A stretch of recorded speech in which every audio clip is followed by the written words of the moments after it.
بسم اللہ الرحمن الرحیم۔ آج کل بہت سارے مسلمان روافض کے ماتمی جلوسوں کو دیکھنے کے لیے یا ان میں شرکت کے لیے جمع ہو جاتے ہیں۔ شاید ان کو مسئلہ معلوم نہیں یا پھر غفلت یا سستی کی وجہ سے ایسے ہوتا ہے۔ تو یاد رکھیں کہ روافض کے ماتمی جلوسوں کو دیکھنا یا ان میں شرکت کرنا یہ بہت سارے گناہوں کا مجموعہ ہے۔ پہلا گناہ یہ ہے کہ اس میں دشمنان صحابہ، دشمنان دین، دشمنان قرآن کے ساتھ تشبہ ہے۔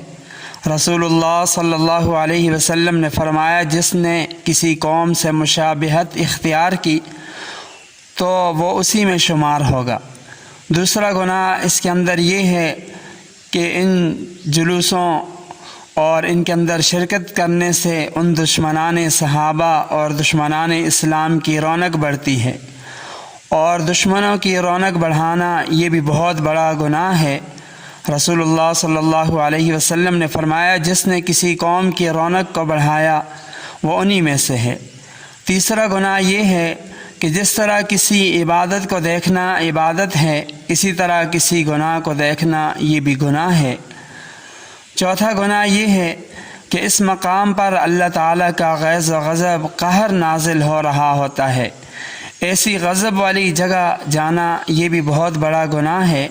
نبی پاک صلی اللہ علیہ وسلم، حضرات صحابہ کرام ایک مرتبہ ایسی بستیوں کے کھنڈرات سے گزرے جن پر اللہ تعالیٰ کا عذاب نازل ہو چکا تھا، تو نبی پاک صلی اللہ علیہ وسلم نے اپنے سر مبارک پر چادر ڈال دی اور سواری کو بہت تیز چلا کر اس جگہ سے، اس مقام سے جلدی سے گزر گئے۔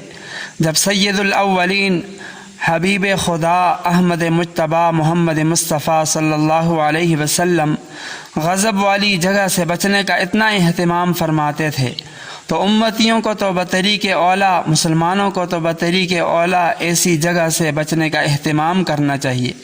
یہ بات بھی واضح رہے کہ جس طرح مبارک دنوں کے اندر عبادت کا زیادہ ثواب ہے، اسی طرح معصیت پر زیادہ عذاب بھی ہے، وبال بھی ہے، گناہ بھی ہے۔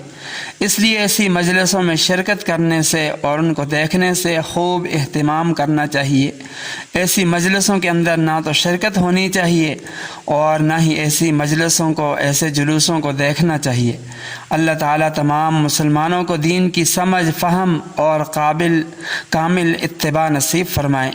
مزید اہم مسائل جاننے کے لیے ہمارے چینل کو سبسکرائب کیجیے، ویڈیو کو لائک اور شیئر کیجیے۔